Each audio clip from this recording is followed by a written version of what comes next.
আসসালামু আলাইকুম। সংবাদে আপনাদের সবাইকে স্বাগত জানাচ্ছি। আমি ফিরোজ তোহা। শুরুতেই সংবাদ শিরোনাম। বাংলাদেশের সর্বশেষ গুরুত্বপূর্ণ আপডেট সংবাদে আপনাকে স্বাগত। শুরুতেই সংবাদ শিরোনাম, পরে বিস্তারিত। প্রথমে জানাবো, বিএনপির লিফলেট বিতরণকারে আওয়ামী লীগের নেতাকর্মীদের হামলা, আহত ২০।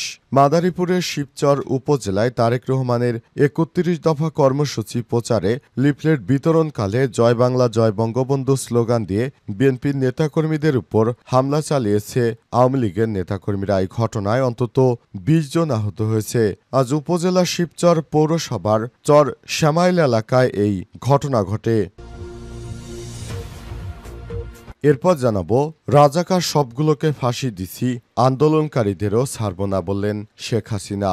রাজাকারের কি অবস্থা হয়েছে দেখিস নাই, সবগুলোকে ফাঁসি দিছি, এবার তোদেরকেও ছাড়ব না। গত বছর ১৪ জুলাই রাতে ঢাকা বিশ্ববিদ্যালয় তৎকালীন উপাচার্য এএসএম মাকসুদ কামালের সঙ্গে মুঠোফোনে এভাবেই আন্দোলনকারীদের হুমকি দিচ্ছিলেন তিনি। গণ অভ্যুত্থানের মুখে দেশ ছেড়ে পালিয়ে যা সাবেক প্রধানমন্ত্রী শেখ হাসিনার বক্তব্য এমনই ছিল।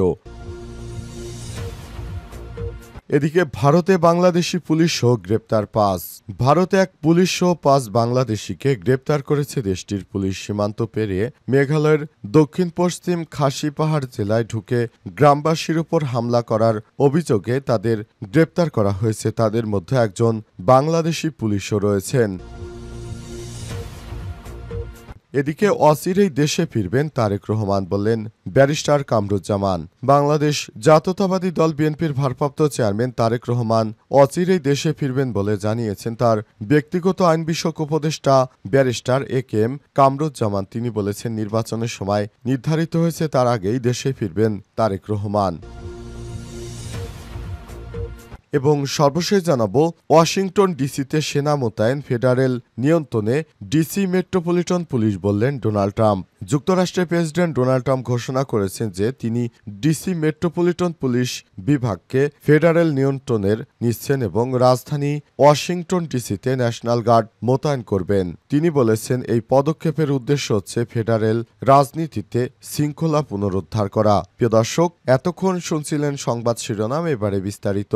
তবে তার আগে বন্ধুরা, অনুরোধ থাকবে সংবাদটিতে একটি লাইক দিন। এই চ্যানেলে আপনি নতুন হয়ে থাকলে আমাদের সংবাদটি দেখতে দেখতে চ্যানেলটি সাবস্ক্রাইব করে রাখুন। কমেন্ট করে বন্ধুরা আপনার মূল্যবান মতামত জানিয়ে দিন আপনি বিশ্বের কোন দেশ থেকে বা বাংলাদেশের কোন স্থান থেকে আমাদের সংবাদটি দেখছেন এবং শুনছেন। আর বন্ধুরা, এই সংবাদটি আপনার সোশ্যাল মিডিয়া ফেসবুকে শেয়ার করে বন্ধুদেরও দেখার সুযোগ করে দিন। কমেন্ট করে আপনার মূল্যবান মতামত জানিয়ে দেওয়ার পাশাপাশি জানিয়ে দিন আপনি বাংলাদেশের কোন জেলা থেকে বা কোন স্থান থেকে এবং বিশ্বের কোন দেশ থেকে আমাদের সঙ্গে রয়েছেন। এবারে বিস্তারিত। বিএনপি লিফলেট বিতরণকালে আওয়ামী লীগের নেতাকর্মীদের হামলায় আহত ২০। মাদারীপুরের শিবচর উপজেলায় তারেক রহমানের ৩১ দফা কর্মসূচি প্রচারে লিফলেট বিতরণকালে জয় বাংলা স্লোগান দিয়ে বিএনপির নেতাকর্মীদের উপর হামলা চালিয়েছে আওয়ামী লীগের নেতাকর্মীরা। এই ঘটনায় আহত হয়েছে অন্তত ২০ জন। আজ রাত ৮টার দিকে জেলার শিবচর পৌরসভার চর শ্যামাইল এলাকায় এই ঘটনা ঘটে। আহতদের বেশিরভাগই উপজেলা পাঁচচর ইউনিয়ন বিএনপি এবং অঙ্গ সংগঠনের নেতাকর্মী। তারা জানান, জয় বাংলা স্লোগান দিয়ে স্থানীয় আওয়ামী লীগের লোকজন এই হামলা চালায়। স্থানীয় সূত্র থেকে জানা গেছে, সোমবার সন্ধ্যার দিকে মাদারীপুর ১ আসনের মনোনীত প্রত্যাশী বিএনপি নেতা সাজ্জাদ হোসেন লাভলু সিদ্দিকী সমর্থিত বিএনপির নেতাকর্মীরা তারেক রহমানের ৩১ দফার লিফলেট বিতরণে বের হয়। পরে তারা শিবচর পৌরসভার চর শ্যামাইল এলাকায় পৌঁছালে শিবচর ইউনিয়ন পরিষদের চেয়ারম্যান বাবুল ফকিরের ছেলে সুমন ফকিরের সঙ্গে কথা বাকবিতণ্ডা হয়। এক পর্যায়ে লিফলেট বিতরণকারীদের উপর হামলা চালায় স্থানীয় আওয়ামী লীগের নেতাকর্মীরা। এই ঘটনায় আহত হয়েছে অন্তত ২০ জন। পরে তাদের উদ্ধার করে শিবচর উপজেলা স্বাস্থ্য কমপ্লেক্সে ভর্তি করা হয়েছে। আহতদের মধ্যে উন্নত চিকিৎসার জন্য ঢাকায় পাঠানো হয়েছে ৫ জনকে। আহতরা আরও বলেছেন, তারেক রহমানের ৩১ দফা লিফলেট নিয়ে আমরা দত্তপাড়া হয়ে শিবচরে আসতে থাকে। সময় চর শ্যামাইল এলাকায় কাজীর দোকান নামক স্থানে আসলে শিবচর ইউনিয়ন পরিষদের চেয়ারম্যান চেয়ারম্যান বাবুল ফকিরের ছেলের নেতৃত্বাধীন শতাধিক মানুষ দেশীয় অস্ত্রশস্ত্র নিয়ে জয় বাংলা স্লোগান দিয়ে অতর্কিত হামলা চালায়। এ বিষয়ে জানতে অভিযুক্তদের সঙ্গে যোগাযোগের চেষ্টা করলেও তাদের পাওয়া যায়নি। এ ব্যাপারে শিবচর থানার ভারপ্রাপ্ত কর্মকর্তা ওসি রকিবুল ইসলাম বলেছেন, খবর পেয়ে শিবচর থানা পুলিশের টিম ঘটনাস্থলে গিয়েছে। আহতদের শিবচর হাসপাতালে ভর্তি করা হয়েছে। আমরা খোঁজখবর নিচ্ছি, ওই এলাকায় আমাদের টিম রয়েছে। হামলাকারীদের ধরতে অভিযান চলছে। আহতদের মধ্যে কয়েকজনকে ঢাকায় পাঠানো হয়েছে। রাজাকার সবগুলোকে ফাঁসি দিচ্ছি, আন্দোলনকারীদেরকেও ছাড়ব না, বললেন শেখ হাসিনা। রাজাকারের কি অবস্থা হয়েছে দেখিস নাই, সবগুলোকে ফাঁসি দিয়েছি, এবার তোদেরকেও ছাড়ব না। গত বছর 14 জুলাই রাতে ঢাকা বিশ্ববিদ্যালয় তৎকালীন উপাচার্য এস.এম.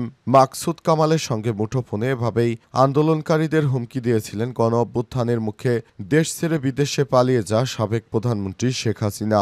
সোমবার 11 আগস্ট তাদের মোবাইলে কথোপকথনের একটি অডিও রেকর্ড ফাঁস হয়েছে। জানা গেছে, ট্রাইব্যুনালের এই ফোনালাপ জমা দিয়েছে প্রসিকিউশন। তার আগে তদন্ত সংস্থার এই অডিও রেকর্ড জব্দের পর ফরেনসিক করে সত্যতা পেয়েছে। সেই অডিওতে মাকসুদ কামালকে উদ্দেশ্য করে শেখ হাসিনা আরও বলেছেন, ইংল্যান্ডে ছাত্র রাজনীতির জন্য কয়েকজনকে গুলি করে মেরে ফেলা হয়েছিল, ওইরকম অ্যাকশন ছাড়া কোনো উপায় নেই। সুতরাং যারা এখন রাজাকার করছে তাদের সবাইকে ফাঁসির দড়িতে ঝুলাবো বলে জানিয়েছেন আওয়ামী লীগের সভানেত্রী দলীয় প্রধান শেখ হাসিনা। তিনি বলেন, যারা আমার বিরুদ্ধে মাঠে নেমেছে তাদেরকে অবশ্যই ফাঁসির দড়িতে ঝুলাবো। গত বছরের এই দিনে যখন শেখ হাসিনা দেশের প্রধানমন্ত্রী হিসেবে দায়িত্ব পালন করছিলেন, তখনই তিনি এমন হুমকি ধামকি দিয়েছিলেন। দেশ ছেড়ে পালিয়ে যাবার পর মাকসুদ কামাল প্রসিকিউশন এই বিষয়টি নিশ্চিত করেছেন।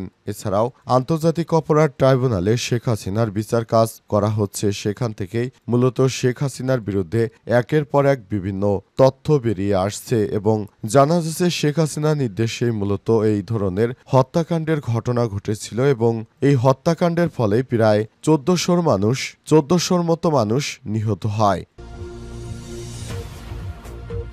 ভারতে বাংলাদেশি পুলিশও গ্রেপ্তার 5।